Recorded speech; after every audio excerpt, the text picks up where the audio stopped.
નમસ્કાર ખેડૂત મિત્રો, હું માનસી દલસાણિયા આપણી કૃષિ ગીતા યુટ્યુબ ચેનલમાં આપ સૌનું હાર્દિક સ્વાગત કરું છું।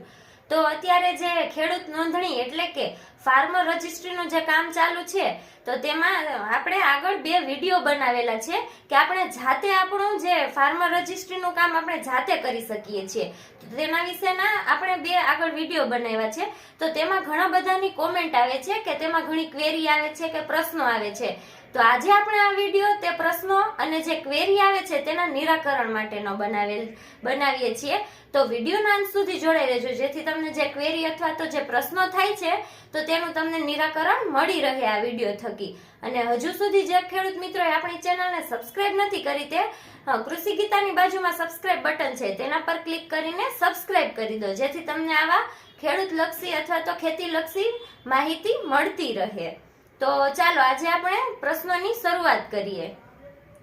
તો ઘણા ખેડૂત મિત્રોને એવો પ્રશ્ન આવે છે કે આધાર કાર્ડના જે નંબર છે એ નાખ્યા બાદ ઓટીપી નથી આવતો, અથવા તો જે મોબાઈલ નંબર નાખી દે છે તો એના પછી એને ઓટીપી નથી આવતો, તેના માટે શું કરવું જોઈએ? તો ખેડૂત મિત્રો, જે આપણા પ્રશ્નની વાત કરી કે આધાર નંબર નાખ્યા બાદ જે ઓટીપી નથી આવતો, તો એના નિરાકરણ માટે આપણે તો ત્યારે નેટવર્કમાં એક તો આપણો મોબાઈલ હોવો જોઈએ, એ ખાસ ધ્યાન રાખવાનું। પછી ઘણીવાર શું થતું હોય કે આધાર નંબર અને મોબાઈલ નંબર જે છે એ લિંક છે કે નહીં એ આપણે ચેક કરવું જોઈએ, બરોબર? એટલે આ પ્રશ્નને ચેક કરીને પછી આપણે આધાર નંબરમાં ઓટીપી નથી આવતો કે આવે છે એ આપણે ખ્યાલ આવશે। પછી જે મોબાઈલ નંબરની વાત કરી કે આધાર નંબર વેરીફાઈ થશે પછી મોબાઈલ નંબર વેરીફાઈ થશે, એટલે મોબાઈલ નંબર નાખવા ટાઈમે આપણે જોવાનું કે આપણે જે મોબાઈલ નંબર નાખી છીએ એ સાચો છે કે કેમ, અને જે મોબાઈલ નંબર આપણે નાખી છીએ તે એમાં રિચાર્જ છે કે શું, કે રિચાર્જની વેલિડિટી છે કે શું, કે એમાં જે SMS નું આપણે રિચાર્જ આવે તો એ હશે તો ઓટીપી એમાં પડશે। ટૂંકમાં આ બંનેમાં બે વસ્તુની કાળજી રાખવી પડે, અને છતાં જો ઓટીપી ન આવતો હોય તો એમાં આપણે એનો સ્ક્રીનશોટ પાડીને તમારા જે ગામમાં વીસી હોય તો એનો કોન્ટેક્ટ તમે કરી શકો, તો ટેકનિકલ ટીમનો તમે કોન્ટેક્ટ કરી શકો છો। તો ઘણા લોકોને હજી એક પ્રશ્ન હતો કે સ્ટેટ સિલેક્ટ કરવાનો આવે છે ને ત્યાં તેને ગુજરાતના બદલે મહારાષ્ટ્ર રાજ્ય બતાવે છે, તો તેના માટે શું કરવું જોઈએ? બરોબર, આ તો ઘણી બધી કોમેન્ટ આવી છે કે મહારાષ્ટ્ર આવે છે ગુજરાતની જગ્યાએ, તો એના માટે આપણે શું કરવું જોઈએ? તો કે એ શેના માટે આવે? તો કે જે આ ફાર્મર રજિસ્ટ્રીની આખી પ્રોસેસ છે એ આખા ભારતમાં તમામ રાજ્યોમાં ચાલે છે। તો એમાં આપણે જે ગૂગલમાં સર્ચ મારી કે ફાર્મર રજિસ્ટ્રી, તો એમાં જે સાઇટ આવે કે પહેલી, બીજી, ત્રીજી, એમાં ગુજરાતની સાઇટ આવે, મહારાષ્ટ્રની સાઇટ આવે, યુપીની સાઇટ આવે। તો એમાં આપણે ઘણીવાર શું થતું હોય કે જેને મહારાષ્ટ્ર બતાવે છે તો કે મહારાષ્ટ્રની સાઇટ ઉપર આપણે ક્લિક કરી તો એમાં કોઈ પણ આપણે ફિલઅપ કરતા હોય ને તેમાં મહારાષ્ટ્ર બતાવતું હોય, એટલે ખાસ કરીને આપણે ગુજરાતની સાઇટ ઉપર ટૂંકમાં રજીસ્ટર કરવાનું। અને છતાં જો ગુજરાતની સાઇટ ઉપર પણ આ પ્રોબ્લેમ આવે તો એ પણ આપણે ટેકનિકલ ટીમની તમારે મદદ લેવી પડશે।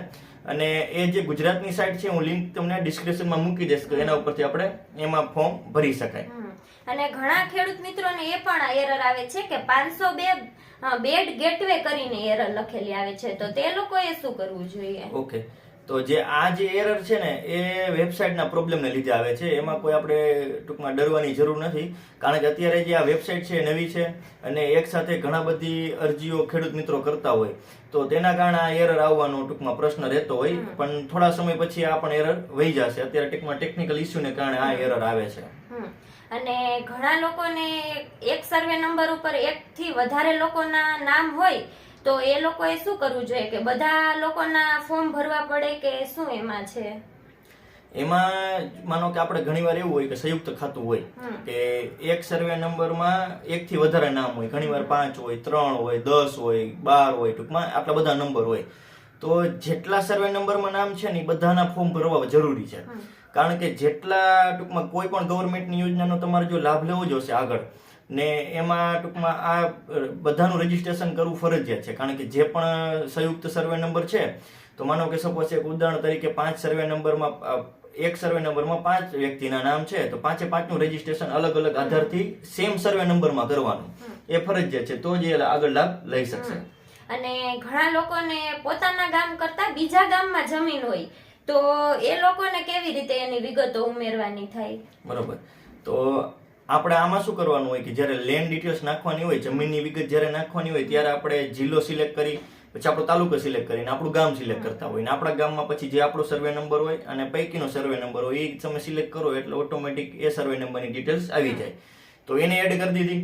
પછી માનો કે બીજા ગામમાં જમીન છે, બીજી જમીન આપણે બીજા ગામમાં છે, તો એ જમીનમાં શું કરવાનું કે પાછી સેમ પ્રોસેસ પેલી કઈ રીતે એ જ રીતે કે ભાઈ બીજી વાર આપણો જિલ્લો સિલેક્ટ કરવાનો, તાલુકો સિલેક્ટ કરવાનો, અને એ જે ગામમાં બીજી જમીન છે એ ગામ સિલેક્ટ કરવાનું, અને એ ગામમાં જે સર્વે નંબર છે એ સિલેક્ટ કરીને આપણે નાખવાનું. એ જ રીતે માનો કે બીજા જિલ્લામાં જમીન છે આપણી, તો એ જિલ્લો ટૂંકમાં બીજો જિલ્લો સિલેક્ટ કરવાનો. ટૂંકમાં એક વ્યક્તિના નામ ઉપર જેટલા સર્વે નંબરની જમીન હોય એ બધી પહેલા એડ કરવાની, પછી એને વેરીફાઈ કરવાની. વેરીફાઈ ઓલનો જે ઓપ્શન આવે એના ઉપર ક્લિક કરી દેવાનું, એટલે બધી જમીન વેરીફાઈ થઈ પછી આગળની પ્રોસેસ કરવાની.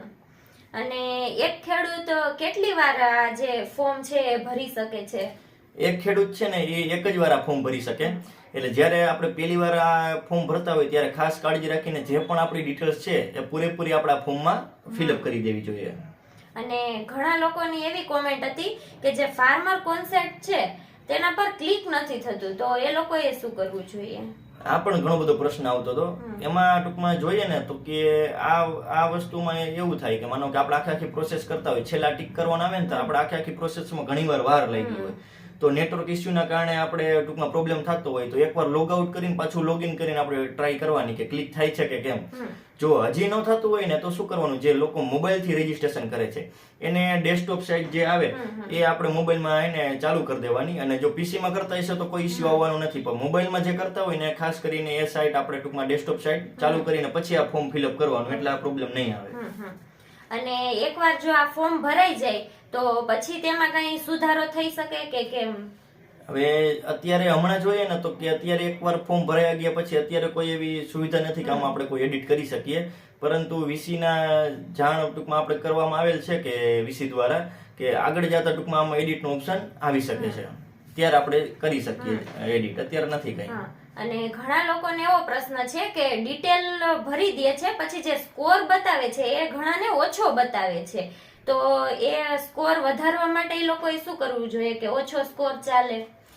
એમાં હવે સ્કોરમાં એવું છે કે આપણો આધાર નંબરમાં જે નામ છે અને આપણા સાતબારમાં જે નામ છે એ બેમાં ટૂંકમાં ડિફરન્સ હશે ને એટલે આ સ્કોર ઓછો આવે. મિનિમમ આપણે 50 જેટલો સ્કોર હોવો જોઈએ, 50 થી ઓછો ન ચાલે. તો એના માટે આપણે અત્યારે તો કોઈ ગભરાવાની જરૂર નથી ઓછો સ્કોર હોય તો, કારણ કે અત્યારે કોઈ ટૂંકમાં આપણા ઉપર તકલીફ જેવું કાંઈ આગળ નહીં થાય, કારણ કે હજી આગળ આમાં ઘણી બધી પ્રોસેસ થશે. એટલે અત્યારે માનો કે કોઈનો ઓછો સ્કોર આવે તો એમાં કોઈ ગભરાવાની જરૂર નથી. પછી એક કોમેન્ટ હતી કે ડિપાર્ટમેન્ટ અપ્રુવલમાં એગ્રીકલ્ચર સિલેક્ટ કરવાનું કે રેવન્યુ સિલેક્ટ કરવાનું થાય? હવે આમાં સિલેક્ટ કરવાની વાત કરી ને તો આપણે વિડીયોમાં વાત કરી હતી રેવન્યુ સિલેક્ટ કરવાનું, પણ ઘણા ખેડૂત મિત્રોએ તો એ છતાં કીધું હતું, કારણ કે અગાઉ એને અરજી થયેલી હોય એગ્રીકલ્ચર સિલેક્ટ કર્યું હોય, પણ સિલેક્ટ આપણે રેવન્યુ કરવાનું છે, પણ છતાં ઘણા ખેડૂત મિત્રોએ એગ્રીકલ્ચર કર્યું હોય તો એમાં કોઈ ઇસ્યુ નથી, આપણી એપ્લિકેશન રિજેક્ટ નહીં થાય, એટલે એમાં કોઈ ગભરાવાની એમાં પણ જરૂર નથી.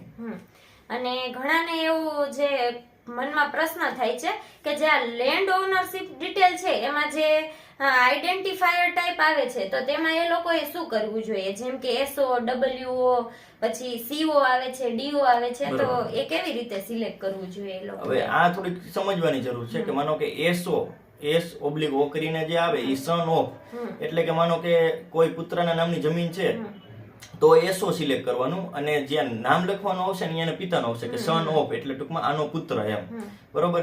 પછી એ જ રીતે ડબલ્યુઓ આવે, એટલે માનો કે કોઈ વાઇફના નામે જમીન છે તો અહીંયા ડબલ્યુઓ સિલેક્ટ કરીને એના પતિનું નામ લખવાનું આવે, અને એના પછી સીઓ એટલે કે કેર ઓફ, બરોબર, તો કે ધ્યાન રાખવા વાળા, તો કે એમાં માનો કે આપણે કોઈ પણ માતા પિતા કોઈ પણ આપણે નામ રાખી શકીએ. અને એના પછી આપણે ડીઓ, તો કે કોઈ દીકરીના નામે જમીન છે તો એમાં તમે ડીઓ સિલેક્ટ કરો તો જે નામ લખવાનું આવે ને એના પિતાનું નામ લખવાનું આવે કે ડોટર ઓફ, એટલે કે આની પુત્રી એમ, એવી રીતે, તો કે એનું નામ સિલેક્ટ કરવાનું આવે. ટૂંકમાં આ આખા ચારે ચાર આપણે સિલેક્ટ કરવાના આઈડેન્ટિફાયરમાં.